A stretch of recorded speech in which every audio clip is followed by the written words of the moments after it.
You can be completely whole food plant-based and be angry, don't get any sleep, you don't move. Guess what? You're not going to be healthy. We see stress is at an all-time high in this country. Hey, friends and listeners of the Switch for Good podcast. Yep, that's you.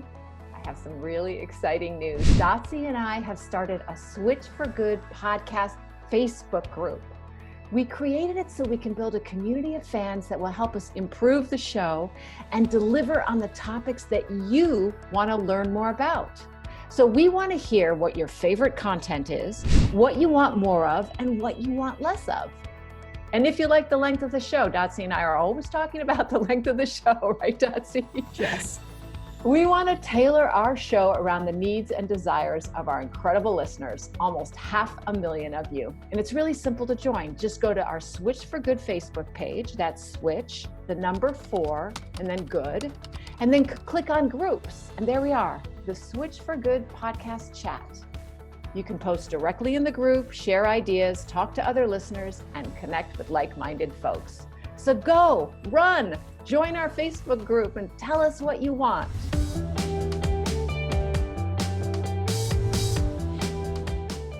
Dotsie's on a plane as we speak, so it's just me, Alexandra, today. But I am not alone because I am speaking with a passionately plant-based doctor today.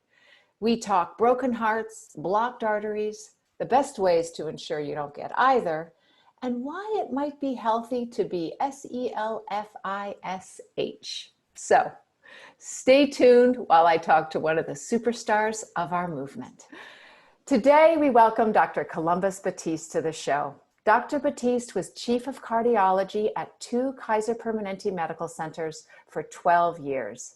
And he is now a practicing interventional cardiologist in Riverside, California. After watching his father suffer from diabetes, Dr. Batiste went plant-based. He embarked on a crusade to educate his patients about healthy eating and living so they didn't have to go under his knife. He launched the Integrative Cardiovascular Disease Program, which prevents the onset and reoccurrence of cardiovascular disease through lifestyle modification. Dr. Batiste is also the founder of the Slave Food Project, which explores the relationship between racism, stress, and food. This soon-to-be author, activist, and cardiologist invites us all to become part of the Healthy Heart Nation, and I'm so happy to speak with him today. Welcome, Dr. Columbus Batiste, to Switch for Good. Thanks for having me. It's a pleasure to be here. So, Dr. Batiste, you were a vegetarian since you were a little boy, but what was I think you got sick on a piece of meat and decided not to eat meat anymore, but what was your journey to veganism? I mentioned it a little bit in the intro, but I think we'd like to hear all about your personal journey and what made you such a passionate advocate for plant-based eating. Even as a young boy, my parents, or before I was born, my parents actually owned a health food store, believe it or not. And they had to close it down because I was the pleasant surprise, as you said, as they like to call it, And so they had to close the health food store down. But my mom used to make gluten and teach how to prepare meats, prepare vegan and plant-based foods before they had the labels with it at all. But they did eat meat. And so one of the things I observed growing up was my dad was a diabetic. Mm-hmm. And part of our family were insulin needles, was insulin, the syringes, things of these nature that were all there. That was part and parcel of what I observed as a child growing up. And I do remember actually bring up a funny story about having a piece of meat. I was very particular about what I would eat. And so I had a piece that made me sick and I was just done. I wouldn't touch any more meat at all at that point in time. But I was unfortunately a junk fooditarian, as I like to call it. I love junk food, as many, I'm sure your audience members can relate to that. And I can too. Yes. I always say my name is Columbus and I'm a recovering sugarholic, but I'll tell you, at a certain point, I had finished med school. I was now chief of cardiology. I was practicing as an interventional cardiologist. I was still boarded in internal medicine as well. So 3 board certifications. And, I watched my dad, I moved him out closer to me, and I watched my dad suffer a demise. And I remember my dad was a proud man. And so he had diabetes that ravaged his body. And so he could no longer keep his foot elevated without it dropping. We call it foot drop and neuropathy. That's their impact of the nerves. And so he loved to get dressed up in fancy shoes, but he had to wear braces. So as a dutiful son who was now accomplished, I said, well, I'm going to take you out and buy these expensive shoes that will fit and accommodate your braces. And he was like a kid in a candy store. He loved the shoes and would get dressed up, and he would go to church or different events and meetings. And little did we know is that as a result of wearing the brace in those shoes, it caused a small tear in his skin, in his foot, that then led to an ulcer, an infection, and an ulcer. And that began that vicious cycle towards the end of my dad's life. That was really hard for me to embrace, because of the fact that in my mind, it's like I triggered it. I started it as I watched my dad go downhill in spiral before his death. And so coming out when he passed away, and what's so crazy about that time in my life when my dad passed away is that I was actually planning on flying out to my brother-in-law's wedding. And I stopped by my parents' house, as I typically would do, to just say, hey, how you doing? And say goodbye. And I saw him. Now, as a physician, granted, I've never been that type of doctor who looks at someone and tells a patient, you have X amount of time to live, or that tell the family member they're about to die. Because my feeling is that I don't have that sort of power and control, but I could tell you in terms of where they're at in disease state. But when I looked at my dad in that moment, I broke out in tears because I realized he didn't have long for this world, and I knew I couldn't leave. I felt I couldn't even leave to fly out.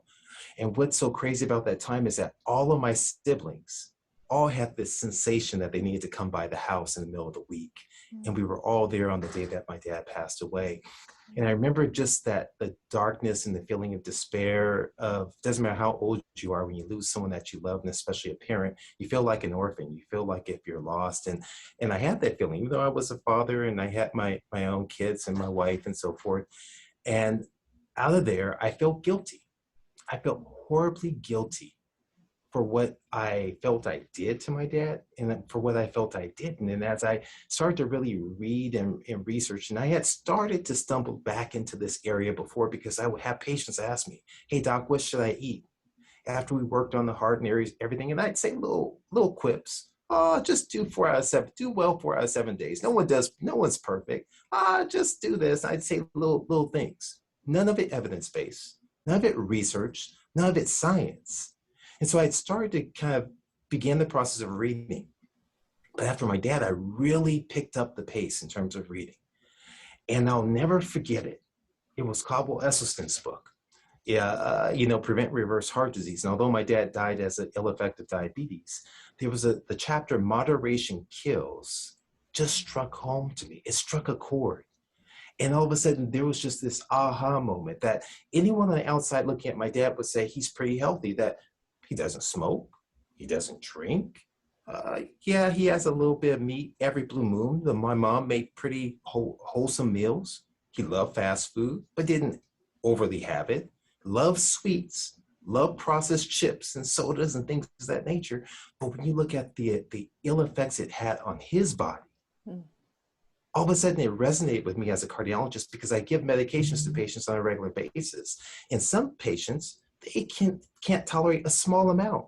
Other patients can tolerate a whole lot before they have issues. And so you never know the amount of these deleterious foods or food-like substances that you put in your body, that how it will impact you negatively. And as I realized this out of my dad's life, I realized that I can't just hide this information anymore, that I owe it to him. I felt it was sort of my penance, sort of my what I owed not only my dad for what I wasn't able to contribute to him. And I started out by saying he owned a health food store, so he was knowledgeable. But sometimes we need encouragement from those around us. Sometimes we need someone to kind of bump us back on that straight and narrow, to say, you know what, this is the course you need to go on a consistent basis. And you don't really have that latitude to stray from it. And so that was my journey towards plant-based. And as I realized the power of it, I realized too as well what could have happened. I realized I needed to change my own life and my own practices of how I had learned how to eat inside med school and in training, in the ways in which I was taking care of myself, which was not healthy. And I'll end on this, right? So sorry, not to ramble, but during that time, I had gotten used to a lot of paying bills online and so forth. But during that period with my dad, I kind of went into this place. And so I let my life insurance go, not intentionally, but I just forgot about it. And so they had to come out and draw my blood work. And my financial planner was like, "Hey, Columbus, we're gonna get your blood work done and everything else." I was like, "Oh no, I've been doing really well, but let me do a little bit better. Let me let me start training like Dotsie and everything like that. Let me hit it." And she's like, "No, just check in." So they got my information, and she said, "I've never seen this before, Columbus. How does anyone go from preferred to super preferred when you're older 5 years?" And it didn't strike a chord still at that moment until years later as I reflected back on it. And the only difference was the way in which I approached life, my eating patterns of eating whole food, plant-based, of really transitioning away, not using labels, but eating food that was alive, that could feed my body and taking care of myself. And so there's power that's there. And so that's what led to my journey down this road and pathway for my patients and being known as that guy, that cardiologist. What a great story. And I know that your father would be very, very proud of you today. I wanted to ask about, so you transitioned yourself, but to actually bring it to your patients, that's an even bigger leap. What can you tell us the first patient to whom you said, hold on, before I cut you open, I want you to follow this kind of eating, or let's talk, or maybe it was someone who came to you after you performed on them and you said to them, hold on, if you don't want to get another occurrence, then let's look at your lifestyle. Yeah, I'll tell you, I believe that things were aligned. Everyone has a different faith. So whether or not you believe in the stars or you believe in a higher power or believe in God that directed, I had a colleague who actually hired me on, and he sent a patient to me for a second opinion, mainly just for me to look over his case and to talk about performing an intervention on his arteries. And as I sat down and spoke with he and his wife, I kind of I didn't even have an elevator pitch, right? I didn't have my little routine down of my quips or the things that I would say. I didn't have references. I just spoke from the heart. And I just kind of told them, I said, listen, you will continue to suffer unless you're basically willing to kind of change. And all I did was write down one or two books, a Joel Fuhrman book and the Esselstyn book for them at that moment. But what's so interesting is I had a series of patients, all three, back to back, not the same day, within a month period of time. All three came back touting how much benefit they achieved. My colleague, who was a skeptic, said, Columbus, I don't know what you told my patients, but they're doing better. That was my first entry into this area. Was just really with just saying, you know what? And that's what tells me about for other healthcare providers and for people. You don't have to wait for perfection. You don't have to wait for you to have all the knowledge available to you. You don't have to wait for you to have everything aligned just perfectly in your life to start. Just start. Just start. And you don't also have to be, so I've heard Esselstyn talk and how he doesn't even want anyone to have a piece of cake on their birthday because he believes that, well, that if you're going to eat plant-based, you need to eat whole food plant-based, you need to go all out to save your life. He sees a lot of course, and you probably do too, patients who are at the end of their lives or struggling with long-term disease. But how do you approach that moderation versus, I don't know, that journey? Because moderation's great. All in is good for some people, but it doesn't work for others. Yeah, no, you're absolutely right. And I'll tell you my evolution of how I meet people where they're at. And so everyone's different. There's not a one size that fits all. But what I tell individuals, and I think the Adventist Health Study too really pointed this out, that every movement that you make towards healthful eating, as you move from eating any and everything over towards, this or vegan or vegetarian and so forth, you begin to make this journey of improvement in your health outcomes. And that's power that's there. So there is power in small steps. But I also tell, here's the analogy I use, right? Most people work starting in their 20s, and they're putting money aside to their retirement. Now, if I work from 25 and I say I retire at 70, if I miss 1 or 2 months when I'm 25 to 30 or more longer than that, it's not a big deal, right? If I wait to invest in my retirement until I'm 60 and I plan on retiring when I'm 70, I need to go all out. Or guess Hmm. what? The likelihood I won't be able to live the life I want to live is extremely high. So when I meet patients who are at a particular point in that spectrum of care, that they have heart disease, diabetes, they've had heart attack after heart attack and stroke, yeah, what do you want? If you want to live a life where you maybe don't have to see me as often, where you have less medications, you have to go all out. If you want quality of life for your family and be there for your grandkids and your kids and to for those that you love and to fulfill that purpose in life, then you have to go all out. If you're younger, I still want you to go all out. But if you were to slip every once in a while, and you have this, that, or the other, or you decide that I want to have the standard American diet, vegan style food, right? That still isn't necessarily helpful for you. It probably is not going to be to your complete detriment, but you have to know yourself. I'm a sugarholic. One piece doesn't do me well. I know what I'm capable of. I'm that guy who would go to the grocery store and buy a box of whatever the frozen desserts are, open it up and have one. But because I knew my wife was going to look at me and say, I can't believe you opened that box, I'd eat the whole box. Right? That was me. That was me. So I know myself. I'm not just a handful of peanuts and put it aside. I'm going to eat the whole can. You have to know yourself and be realistic and honest with yourself, right? And that's where it is. That's what becomes important. And you don't only advocate for a food change, there's a bigger holistic look that you take. Can you share with us the different aspects of lifestyle that you talk to your patients about that you feel Yeah. really make a difference to the heart?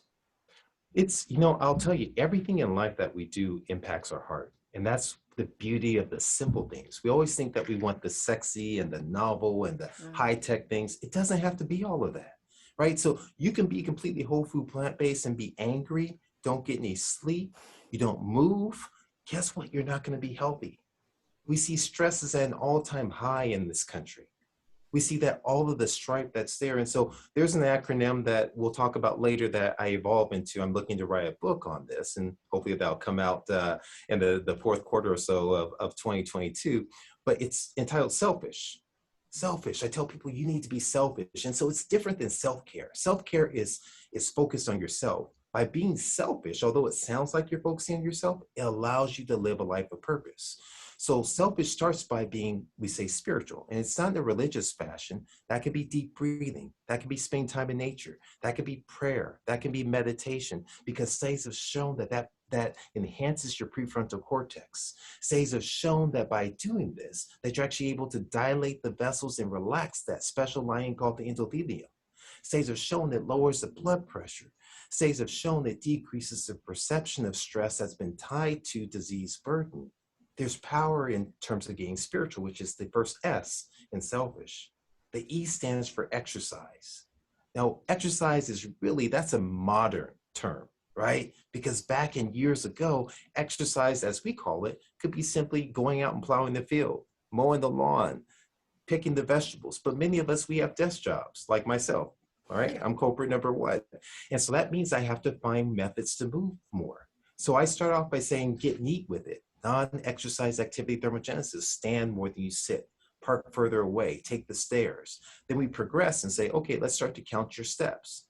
And let's try and build on that and increase that. Tells me that you're active, not just for a half hour of working out, but throughout the entirety of the day becomes important, because studies have shown that, guess what? That's another keystone habit. As you begin to move more, now you're encouraged that I want to eat better. Guess what? I feel my stress has gone down, especially when we exercise inside of green environments, outdoors in the parks and in nature, if we're able to get access to it. It has tremendous powers, healing powers for our mental health, which is important and helps us sleep better. So then we look at love. What do we hear on the news all the time? Just hate, hate, hate, hate, hate. But love. So you talk about love, it's like, okay, doc, love, that's your cardiologist, the heart doc, I get it. But yeah, well, let's look a little bit closer. Oxytocin is the anti-stress hormone, the tend and befriend instead of the fight or flight. It's a hormone that has reparative functions on the heart muscle that dilates the vessels and lowers the blood pressure. But not only that, love is an action word. right? So anyone who's been in a relationship, whether it's a friendship with a significant other, you understand it takes work to love someone. That means love requires you to forgive. Love requires you to express gratitude.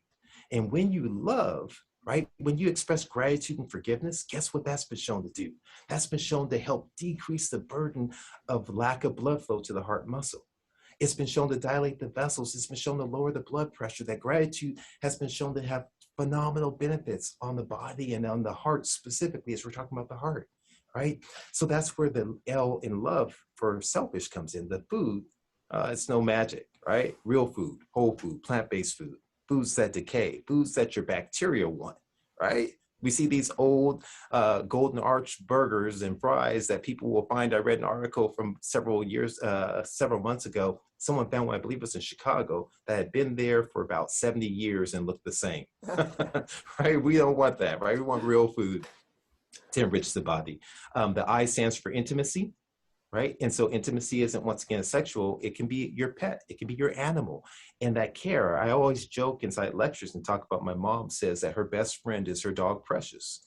Not me, who she lives with, not her daughters, not her eldest son, but her dog Precious, who knows how she's feeling in every moment. Right? There's power that studies have shown. We're seeing that loneliness, that we're all coming out this pandemic, that loneliness is divisive. Loneliness kills you. Loneliness has destruction to you. We're made to be intimate, to have relationships. And so that intimacy is extremely important. What's the last S stand for? Sleep. The thing that we always give up to accomplish what we think we have to in life. Right? So many of us are not sleeping the amount of time either because we have medical issues of sleep apnea. We're taking medications that keep us up at night, or maybe we're stressed. But so we don't spend time in that restorative, reparative period of time. A third of our life that's hidden is extremely important and affects everything that we do. And so I get into sleep as something that I speak to with every patient. And last but not least, I ask every patient, what's the last thing you laughed about? What's the H stand for humor? What's the last thing that you laughed about?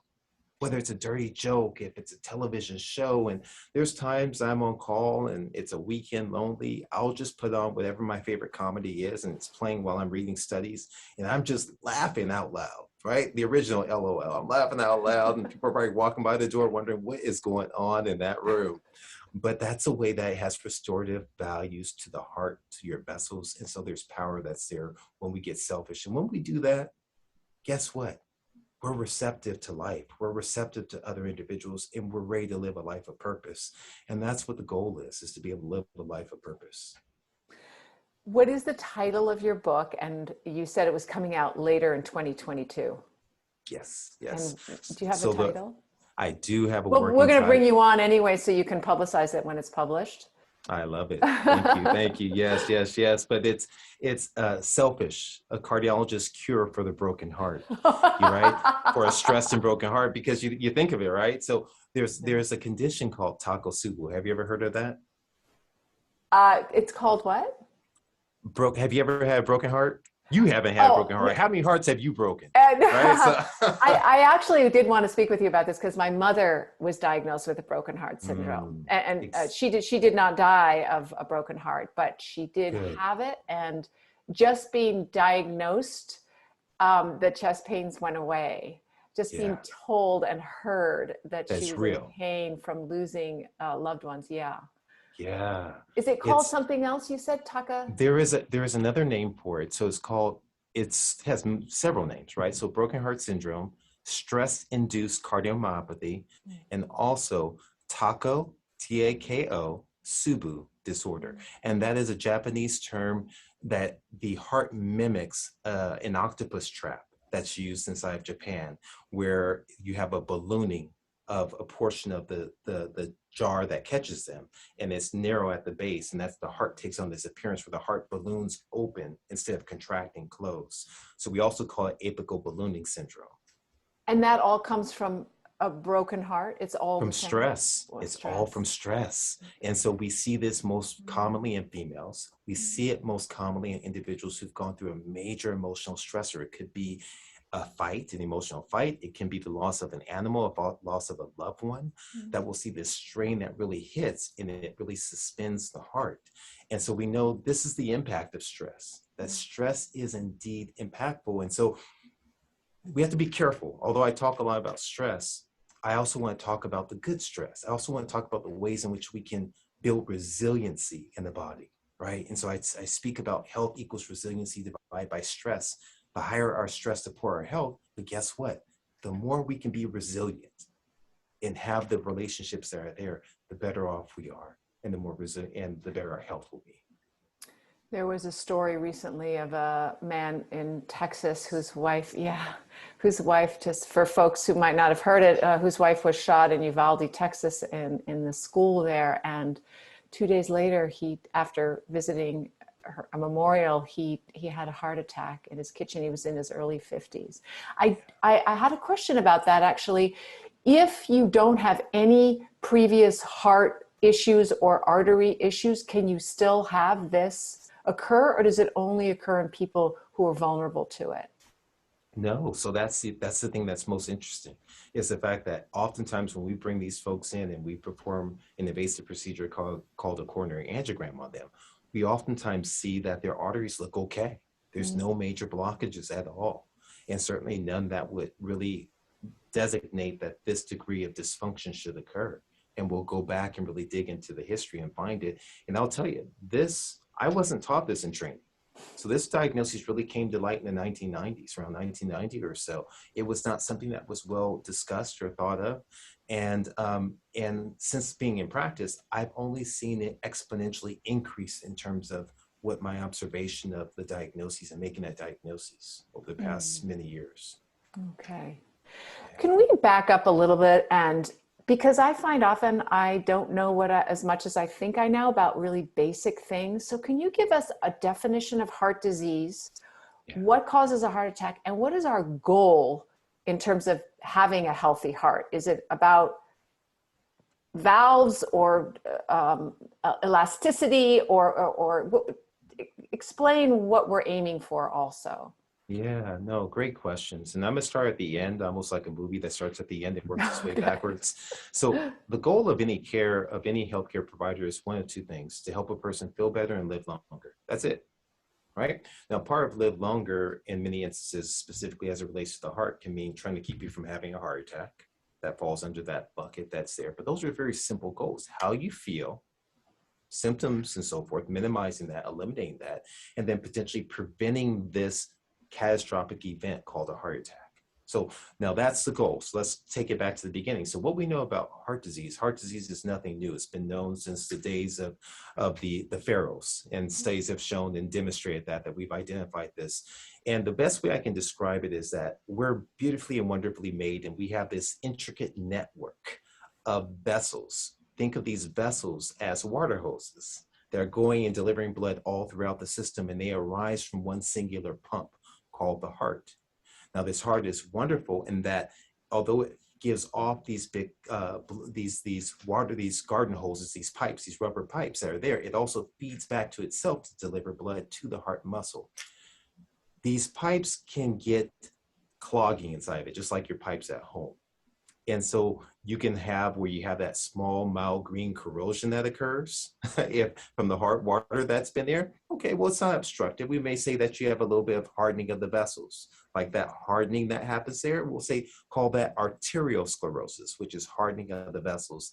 Another way to think of that is that if you have that pipe and it's inside the desert, this rubber hose, it's going to get hard if it's baking in the sunlight for a while and get stiff. So when your vessels get stiff, that's arterial sclerosis. Now, when those vessels become invaginated with like a creamy, rubbery type of substance, right? Think of it as if the kids or someone just stuffs a bunch of toilet tissue down the toilet or the pipes, and the pipes get clogged. You get this area. Now you begin to have restriction of blood flow. And that's what we typically characterize as atherosclerosis, or we also call that coronary artery disease. Okay, so there's arterial sclerosis and atherosclerosis. Did I pronounce it? Okay, got it. I did not know that. I did not know the difference. Mm-hmm. So easy way to think of it is hardening of the vessel. The other one is an invagination of the lumen of the vessel that will begin to happen, or the wall, right? The wall is probably being more specific. So within each of your arteries, you have I've three never heard of the word layers. invagination, so I don't know. All right, all right, here's another way to think of it. All right, there's a simple way. If you're drinking, let's say that you're having a smoothie, a fruit smoothie, and you decide to, or you're having boba. I don't do any of that boba stuff, but my daughter likes that boba stuff, and so they have these big, huge straws with boba. And let's say you have a real small straw that you're drinking your fruit smoothie, and there's a piece of fruit that isn't completely blended up. It'll get stuck in that straw. Mm-hmm. And so now, as you're trying to extract the fluid, it's obstructing it. And so the same thing happens inside the lumen of your vessels, is that you have a plaque that forms, or you have an obstruction that forms. This obstruction is typically comprised of inflammatory products. That is where the cholesterol comes into play, and it will build up over time. Is And that so, the toilet paper that you yes, mentioned? So that's correct. cholesterol. What causes that hardening of the arteries that you talked about? What lifestyle changes? Because we'll talk about cholesterol. I have talked about it personally because of my own cholesterol on this show. But what causes the hardening? I think a lot of people don't know about that. So, it typically is multifactorial. We'll see that in terms of the calcification of arteries that begins to happen. It can happen from persistent high blood pressure that's there, that's protracted, cholesterol too as well, diabetes. And so without getting too technical and scientific, all these processes work to have a combined impact on the vessel wall that also lead to hardening, but also lead to this obstruction that can occur. Okay. Now, And smoking and sugar do that too, specifically hardening, right? Correct. So sugar plays a role as far as in heart disease. Now, specifically to which pathway, we know that increased sugar consumption, especially added sugar, increased cardiovascular mortality or death. That's there. We know that there is an association that's there. There's several pathways that have been worked out as it relates to its increase in triglycerides and some of the fats in your system from excessive amounts. We know its role that it can play with diabetes too as well, not as a primary driver, but as a subsequent driver too as well. And all these things kind of work through a synergistic process that can impact the vessels. Now, the one thing that is scary, but also important to understand is most people, and if I were to ask you, would you say a heart attack is more likely to happen from an artery that's blocked 90%, 70%, or 40%? Which would you say? Well, I know the answer because I did research and I was going to ask you about stents. So, and I was reading Dr. Michael Greger. So he said 50%, I think. Is that right? The areas that are not obstructive, that we otherwise wouldn't do anything about, areas that are 20, 30, 40, 50% are the areas that are more likely to result in heart attacks than what we colloquially think, 70, 80, 90%. I have patients all the time saying, "Doc, it was a heart attack waiting to happen." I said, no, not necessarily, right? It's the other areas. Now you say, well, why is that? Yeah, why is that? That's totally counterintuitive. Yeah, so what ends up happening, I'll tell you first the answer, and then I'll give you the analogy if it doesn't quite make sense. It's the fact that when it's chronically building over time, slowly but progressively building, it's like a mound that's there, and that mound gets a thick cap. It's very hard, and it just continually increases, as opposed to think of it like a pimple area for like a small kid and so forth that's there, a young child. And so these little pimples, well, they can be fragile. They can get irritated really easily. And if they get exposed and they pop, like, the kids, then what happens? The content comes out. Uh-huh. So in the artery, you have these pimple bump-like areas that are not very occlusive, but if they're fragile, get irritated, they release their contents, which is like a pustular type of content that's inflamed. Your body goes into overdrive to heal that area with clot formation. And that will lead to obstruction of the vessel. And that's more likely to happen than one that's built up very slowly and with a thick cap over time.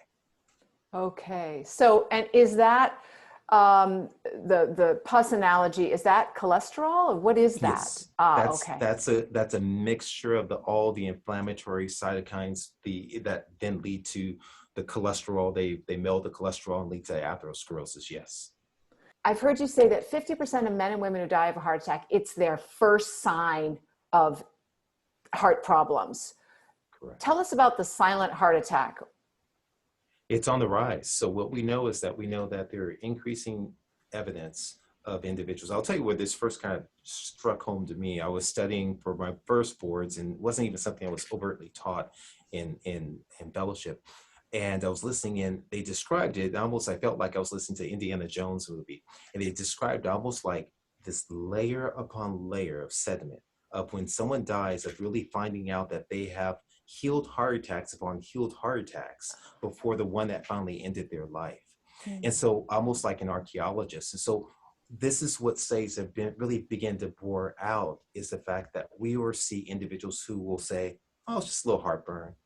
Or if I'm female, just I felt tired, or my back was bothering me, and not really seeking out the attention, or perhaps really no symptoms because of years of diabetes or high blood pressure or other painful type of occurrences.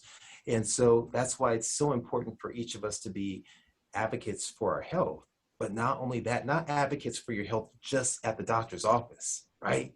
You have to be advocates for your health at the dinner table. You have to be advocates for your health when you're out driving and deciding that I want to circle around for the closest parking spot instead of choosing to park further away, right? So this terms of advocacy becomes important. Otherwise, we know that we're at risk, that each of us are at risk. So when you put everything together, we know that pathology studies have told us that individuals making it through military training, boot camp, have significant obstructive coronary disease inside their teenage years, their 20s, their 30s. And we marry. Now, is that because of the stress of being in the military, or no, it's their eating habits since they were a kid? It could be eating habits. We know that genetics are extremely small, but there is a very small 1 to 10% role that's there, but typically it's those things. But the key is that on pathology studies, which means after someone passes away, going in that they actually visualize the obstruction. So it's not something where it's like, well, we guess that they had it. Then there's been other studies where there's been actually imaging studies to assess the degree of blockage in individuals. And so we know that this exists. So we have not only the issue of disease burden at a young age, we have the fact that a person may have an asymptomatic manifestation or an overlooked symptoms of heart disease that's there, that we're seeing that we're at risk. So that's why I say, there is no secondary prevention, there is only prevention. And I have to take care of it as an interventional cardiologist. My job is to get to you before you come into the cath lab to see you, before you're in the throes of a heart attack, but to intervene on you right now by listening to this podcast and recognize that there's a better choice for you. You can see I'm a movie person, so I don't know if you've ever heard of the Tom Cruise movie Minority Report. Yes. All right. And so what was the premise of that Minority Report? I've heard you do Matrix analogies, and I thought, maybe I need to watch the Matrix again, because he uses that analogy a lot. And I can't remember the Minority Report, but so the Minority Report, and I'll tell you, I probably watched it only once, but it's weird things that I remember. But basically, you have these police officers who would go back in time to stop a crime before it ever happened. So the criminal hadn't committed the crime yet, but they would go back and arrest the criminal. So in that way, the crime never occurred. So I joke with patients a lot of times. I said, listen, this is me. I'm Tom Cruise. I'm coming back in time to tell you, you need to change your ways right now so you can keep yourself from being on that gurney 10 years down the road. And that's really the power of lifestyle, as you put everything together. So let's get into a little more specifics about diet, because you've mentioned that a bunch of times. What kind of diet do you recommend? And also specific about the level of fat, because I think a lot of people wonder about that. They always associate fat with heart disease and things, and there's a lot of information about, you should have fish oil and things like that. So what kind of food do you recommend, and fat? Yeah. So for my patients that I recommend who are really interested, and they're like, Doc, tell me, I want to know just everything. What should I do? I will tell them, I want you to go on a whole food, minimally processed, plant-based diet. Now, what does that mean? That means I'm eating food from the ground. I'm eating food that's recognizable throughout the eons and times of green leafy vegetables and whole grains and beans, legumes and mushrooms and spices, and having all the consortium of foods there is extremely important. And so how you package that, that's things that we can work out. So understanding that we want to maintain culture and familiarity with the food as best as possible is extremely important too. So if I'm speaking to someone of South Asian descent, I'm loving on the fact of the turmeric, and I'm loving on the fact of some of the spices and the rice and the lentils. But now I talk to them about the ghee. All right. If I'm speaking to someone of Hispanic descent, I talk about the corn and the squash and the beans and the power that's there. Right. I speak to them about those things. I talk to them. I don't vilify tortillas. I talk about corn and using of that nature. I talk about the spices. So every culture has foods that are of value and can be of benefit to your body and have healing purposes of the body. And so those are some of the things. Now, I think the wealth of the information as it relates to fat, everyone's caught up on fat, and there's huge arguments. And I'll share with you, the vast majority of people that I feel are in dire need, I'm trying to get them out the fast food restaurants. I'm trying to get them out of the highly refined processed foods inside the grocery stores. I'm trying to get them the process of recognizing that eating healthfully doesn't have to be expensive. And so many times in my practice, I'm not having to address the issue of, should I have fat? Can I have a little bit of oil? Because people that I treat are using the oil to deep fry. They're not using it to baste a little bit. They're using it to deep fry, and they're elevating the boiling point where you're degrading the oil too as well. But what I can tell you beyond a shadow of a doubt is I believe that the bulk of the evidence tells us that it's animal protein that's the culprit, right? And so animal And protein. is it the culprit because of the fat?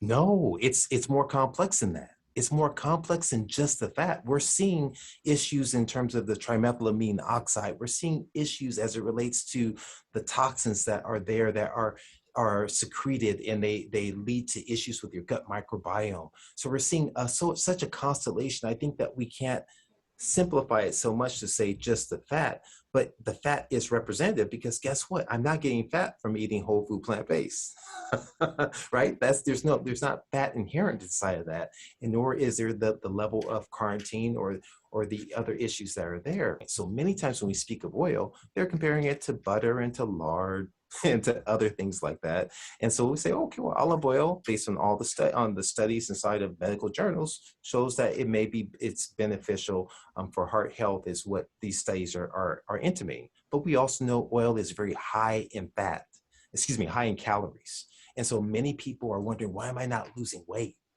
Why am I having this increased inflammatory cascade that's happening in my body because of being overweight and obese? That all these things are playing a role inside of it.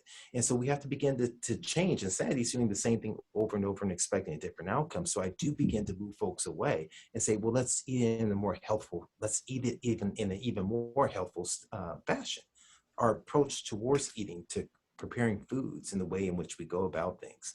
So I do recommend the sickest patients that they're very strict on the oil in terms of minimizing the oil. Okay, I may not go to quite the extreme of my mentor, and I'll call him my mentor, Dr. Esselstyn, right? Because one of the things I mentioned to you is that when I started on that journey of telling patients, I read, and I told you I read his book, was one of the books I read. I got a call from Cabo Esselstyn and got a call from Hans Deal. And I felt like a kid watching you on TV, right? And saying, they called me? No way. They did not call me. And so he said, this is S. And he just went on to encourage me and told me about, that it's so important for me to continue down the pathway. They had heard that, reached out to a few patients from people that they knew, directly or indirectly, and they were just encouraging and saying, you have work to do in this field. And he said, anything you need from me, I'm here for you. He invited me out to Cleveland. I spent time with he and his wife in his approach. And as I developed my own program, I took core components of that. And such a philanthropic soul, such a kind soul, that he's only looking for for the benefit of individuals around him. So I agree with him on many fronts, on vast majority of fronts. But once again, where I realize is that you have to tailor and bring people along the pathway.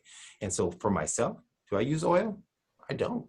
Right? I use vegetable broth. I saute. I do a saute inside of water or vegetable broth if I'm cooking that thing. There's no need for me to use oil. Now, if I happen to be out and having dinner somewhere on a rare occasion outside, and do I grill the chef? Was there any oil? No, I don't. But we will purposely ask, can you not use oil or very light oil? Intentionally. I'm very intentional. If it's fajitas or anything of that sort, I'm very intentional in my efforts. And that's what's important, is being intentional.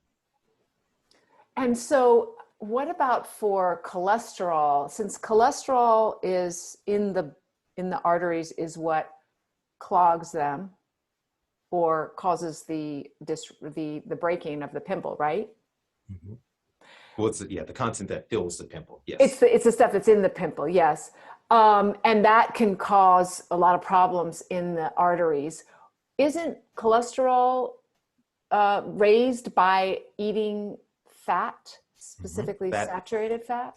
Correct. And saturated fat comes from where? Animals. Right? Yeah, predominantly, mostly. Right? Mm-hmm. So I mean, besides coconut or a few other rare things, palm oil and so forth, is coming from animals. And that's going to be the biggest source. And so everything folds back into, let's get off of the animals.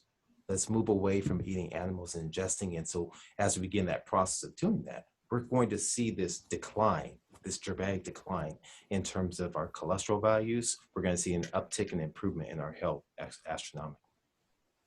Can you tell me about Lipitor? Because I can't tell you how many people I know who are on that drug, and you'll ask them, oh, what's your, you'll just say, oh, what, because I talk about my cholesterol levels, what's yours? And they'll say, a friend of mine said, mine's 158. And then he said, and I'm on Lipitor. And so I'm wondering, at 150, I got myself down from 225 down to 183, and I'm aiming for under 150. I did that in 6 weeks or so, and I'm aiming for under 150. And is he at 158 as with Lipitor as good as when I get to 158 without Lipitor? Are we both as healthy? Do you know what I'm saying? Or is I do.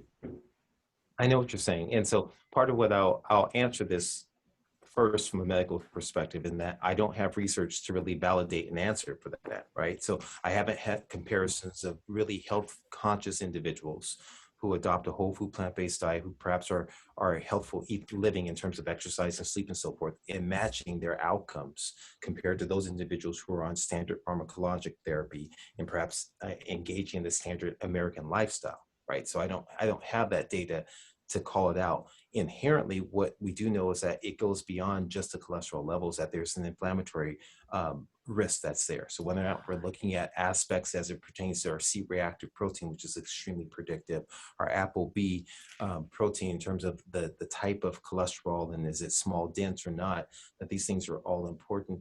And then also weighing, engaging the medications. So I always say the foundation towards health, it starts with lifestyle, period.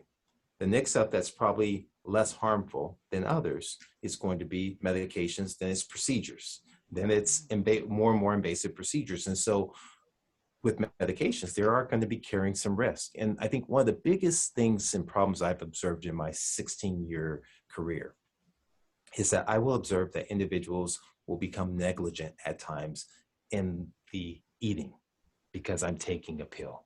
Mm-hmm. So I can do what I want because my numbers look good, so I'm good, and they have a false sense of security. And so I think that is problematic as we sit there. And there definitely needs to be research so people can understand that guess what?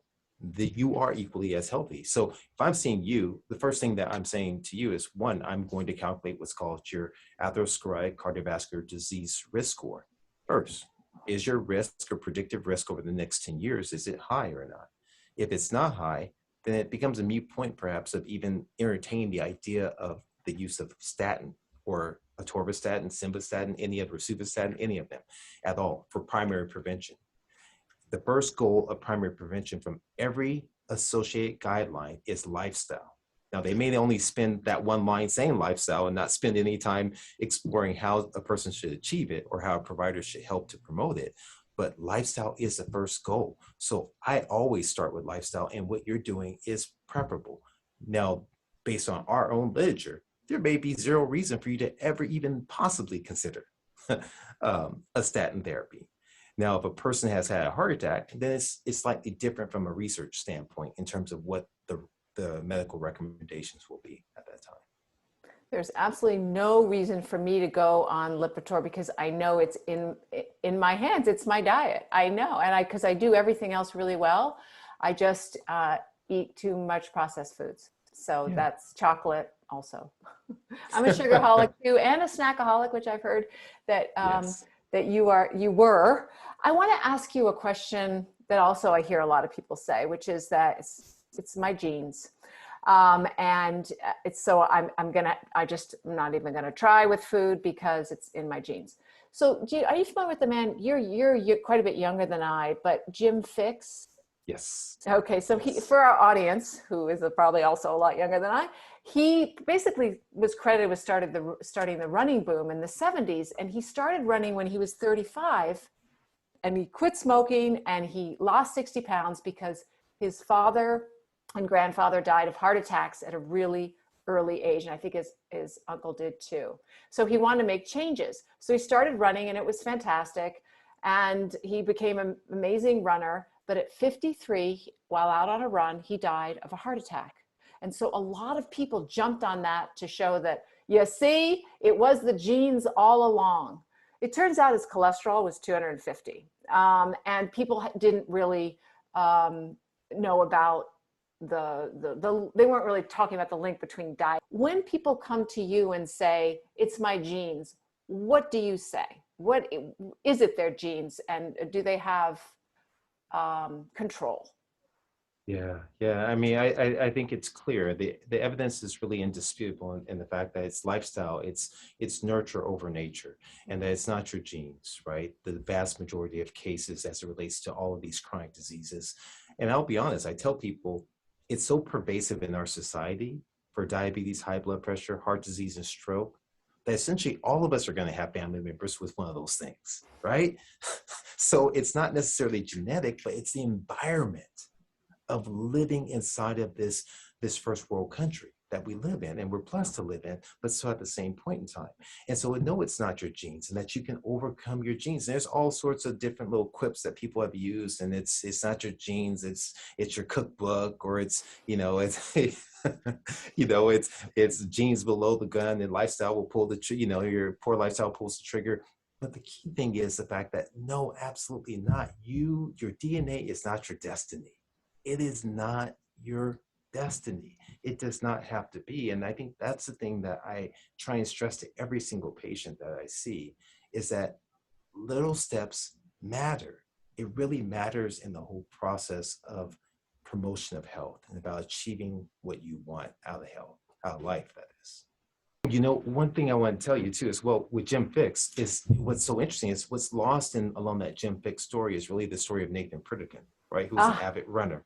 And Nathan Pritikin was diagnosed with coronary disease, as best the tools were at that time, but not only changed, he investigated the literature as a non-scientist, as a non-physician, to recognize the power of lifestyle, of nutrition, but also with activity, and became an avid runner, but also became an avid plant-based whole food, eating well, healthful foods. Studies have shown that when you begin that process of moving into extremes of exercise, marathon running and so forth, that we know it causes breakdown and release of the heart muscle tissues, what we call troponin values, and there's an increased risk of arrhythmias. And so we have to be careful on the extremes of exercise. So I counsel many patients who see me who are marathon runners and triathletes, and they have arrhythmias or having issues, that I unfortunately have to pull them back.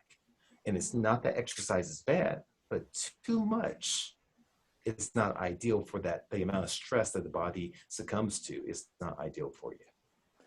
And Jim Fixx has a chapter. I was a Jim Fixx fan. I was in high school and I was a runner. And so I read his two books. I think he just wrote two, but, and he talks about going to McDonald's and eating and having his best run afterwards.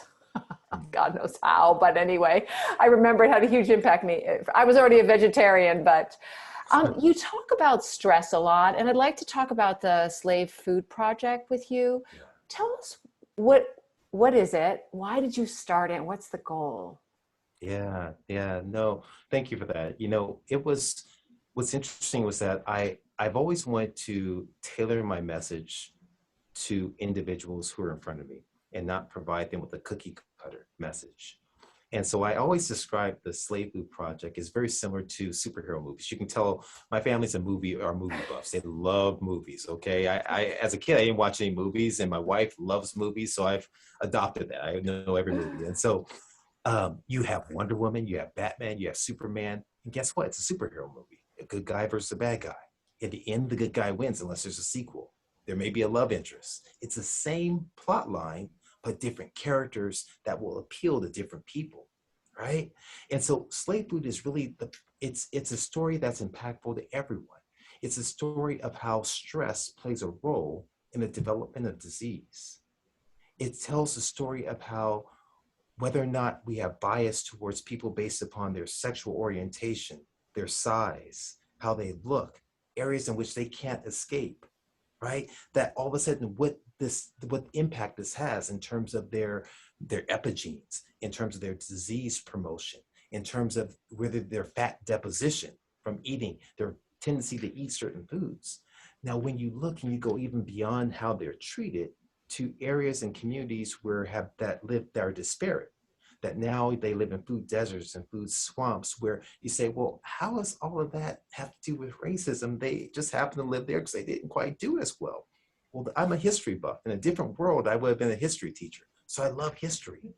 And I described to someone once, this is what I do as a physician. I first start off by assessing what the problem is, your chief complaint, your chief concern. I want to understand the pictures of it, but then I go back in time. Tell me your past medical history. Tell me your past surgical history. Tell me about your family history, because it plays a role in the overall picture of how I approach treating you and what you need. And so the same thing when you look at this and you go back in time, you look at the way in which highways were crafted, neighborhoods were formed, and the impact of politics as well as personal bias that led to the creation of certain communities that maybe limit the ability for walking or healthy resources of foods and so forth. You begin to understand that there's somewhat of a man-made crucible of conflict that leads to health disparities.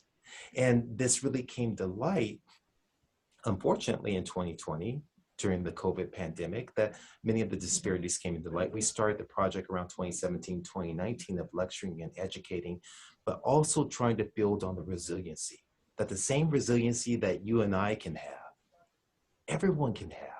That same resiliency in terms of eating healthful foods, the same resiliency of having community attachment, of intimacy, of feeling as if you belong. The things that the Blue Zones were made of, that they promoted the idea of this Venn diagram of the overlapping means that we promote women, that there's a belief in a higher power, that you live a life of purpose, that you remain active, that we engage our elderly. All these things are important, that they eat a plant-predominant life. That when you start to look at communities, even African-American communities, you talk about the Hispanic paradox, right? In terms of despite all these things, that still individuals will still live longer.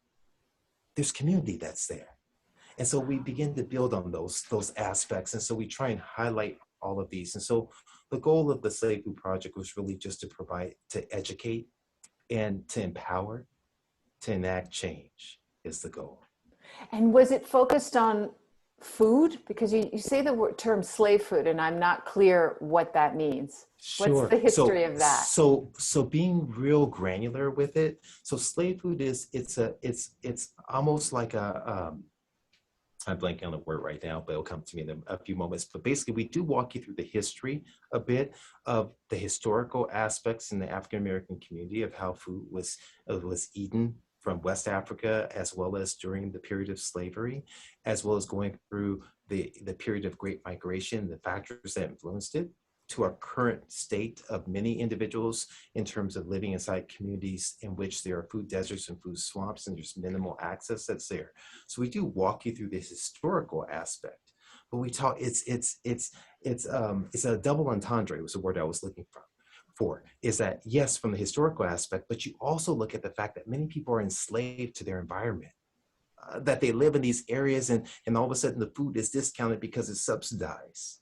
And they're on limited income and they think that this is what I have to eat, or that they're bombarded with advertisements that say that I can get 5 hamburgers for $1.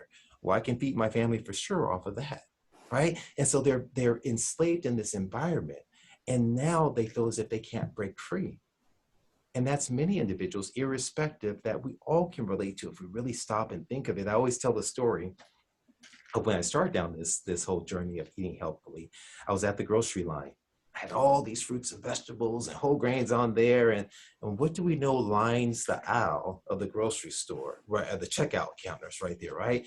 And so in the last moment, I'm sitting there, I look behind me, I look front to the side, and I grab a candy, my favorite candy. I put it on the conveyor belt and I look up. And the checkout clerk says to me, as he's checking, he's like, "Man, I thought you were the healthiest person I'd ever met, until I realized you're just like the rest of us." Oh. I remember it like it was yesterday. And it was the fact that because of this addiction, because of the habit, because of the environment, and it's many people, that's all they have. That's all that they believe that they have. Mm-hmm. And so that's why it's important to shine light on it and to let people understand that there is a better way. And also a way that isn't as expensive, and also a way that's not as, because people always associate plant-based as being somewhat elitist, perhaps, for those wealthy people who can afford to choose what they eat. But it can be inexpensive. Yes, absolutely. Absolutely, it can be. And it is. It's obviously the more convenient things are, the more costly it is. If you eat at a restaurant, yeah, you're going to pay a lot more money. If you have one of these plant-based burgers or whatever it is, or substances that are made in the factory, yeah, it's going to be more costly. But guess what? If you have dry beans, rice, you cook those, you have different things, putting things together, mushrooms, there's a whole variety of them now out there that you can have. It's there's power that's there, and it's financially available. And it's available everywhere. Well, thank you so much for being on our show today and all the amazing work that you are doing. Where can people find you, the Slave Food Project, and learn, be the first to know when your book comes out? Thank you for that. Yeah, I'm learning in this era of self-promotion through social media there, but I go by the tagline Healthy Heart Doc on Instagram and on Facebook. The Slave Food Project has really kind of morphed, and it's taken on conversations with the doctors, and we bring on individuals and talk about subject matter pertaining to that project itself, and specific as it relates to our health and wellness. And that's on YouTube, Slave Food Project, and it's conversations with the doctors, with myself and my colleague. And then lastly, thehealthyheartdoc.org, healthyheartdoc.org is my website. And so there I'm beginning the process of keeping that up to date and updating as it relates to the book and so forth. And I'm looking forward to it. I think there's a lot of information that's uniquely crafted that can be impactful in all of our lives. Well, already from what you've shared with us, I can tell that it's going to be of great interest and great help to a lot of people. So thank you for all that you do and for being on the show. It's my pleasure. Thank you for having me. Hey, folks. Okay, back by very popular demand is our plant-powered plate fridge magnet, which you are going to receive for free if you leave us a rating and a review on whatever platform you're listening to this podcast on. So here are the details.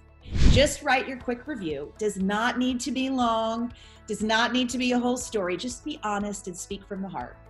Then take a quick screenshot of the review you wrote and email it to us at podcast@switchforgood.org. That's podcast@switchforgood.org. And include your mailing address so we can send you a power plate. We are doing this because the more reviews we garner, the higher we go in search results, which means more folks will learn about our podcast. So the power is in your hands. Leave us a review and zoom, your power plate arrives at your doorstep. So thank you so much for tuning in today. If we helped you in any way, then click the subscribe button and let's keep hanging out together. We have so much more to share with you. And if you need more information on actually making the switch for good, please visit us at switchforgood.org for loads of info. And you can subscribe to our mailing list where you will receive all sorts of super cool gifts, discount codes to our very fave dairy-free products, and a lifetime of powerful health tips. So join us on the journey to switch for good. This is the future.